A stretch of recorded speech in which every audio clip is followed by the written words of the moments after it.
အဲ့တော့ခန္ဓာကိုယ်ရထားတဲ့ပုဂ္ဂိုလ်တိုင်းကျုံတွေ့ရတဲ့ဒုက္ခတွေဆိုတာ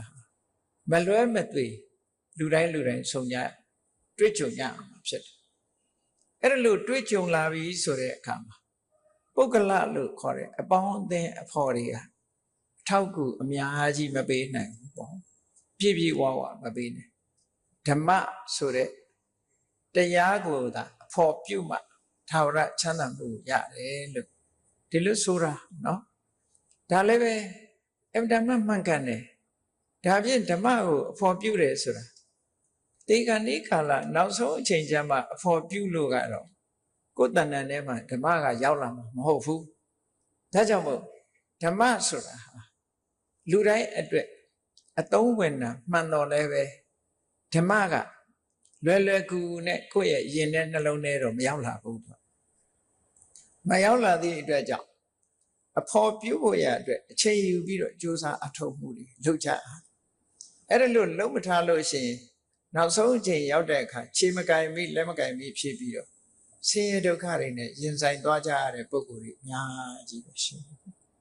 အဲ့ဒါလို့မဖြစ်ကြရအောင်ဘုန်းကြီးတို့တွေဟာကြွတင်ပြင်ဆင်မှုဆိုတာကိုယ့်အတွက်တကယ်ကိုအဖော်ပြုရမယ့်ပုဂ္ဂိုလ်အဖော်ပြုရမယ့်အရာဟာဘာလဲဆိုတာရွေးချယ်ထားမှုလို့အဖော်ပြုပုံပြုနည်းတွေကလည်းများစွာရှိတယ်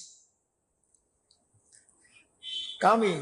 လောကကြီးရဲ့သဘာဝကိုကြည့်မယ်ဆိုလို့ရှိရင်တရိစ္ဆာန်တွေပဲဖြစ်ဖြစ်သက်ရှိတတ္တဝါတွေမှန်သမျှ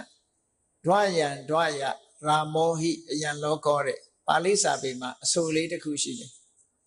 ဒွါယံဒွါယရာမောဟိအယံလောကောဒီတတ္တလောကကြီးတစ်ခုလုံးဟာတဲ့အဖော်လေးနဲ့ပဲပျော်ကြတယ်အနည်းဆုံး2ယောက်ရှိရ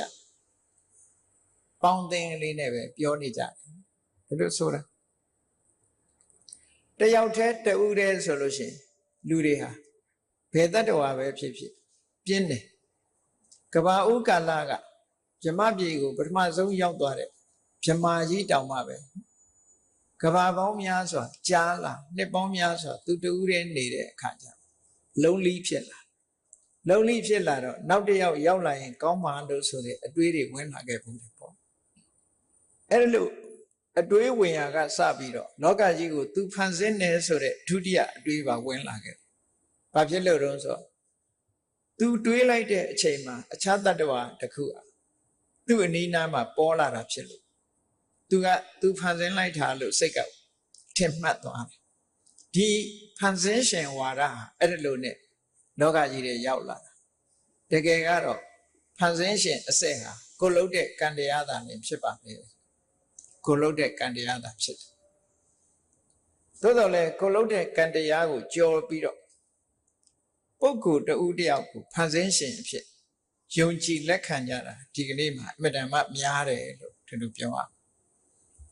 ရဒါကြောင့်မို့လောကကြီးဟာအပေါင်းအသင်းနော်အဖော်တဟဲသဟာယလို့ဆိုတဲ့ကိုယ်နဲ့အတူနေပေါ်တွေမရှိဘူးဆိုလို့ရှိရင်ကြာမနေနိုင်ကြဘူးလူတွေကတခါတရံကြတော့လေအပေါင်းအသင်းနဲ့နေရတာညင်းငွေပြီးတော့ပြောတတ်ကြတယ်လိမီအလုံးငါတယောက်တည်းနေစမ်းပါရစေငါနာမလာစမ်းနဲ့ပေါ့လိမီဒီလိုအော်ဟစ်ပြီးတော့ကြံတဲ့လူတွေကိုမောင်းထုတ်လို့ရှိကြတယ်သို့တော့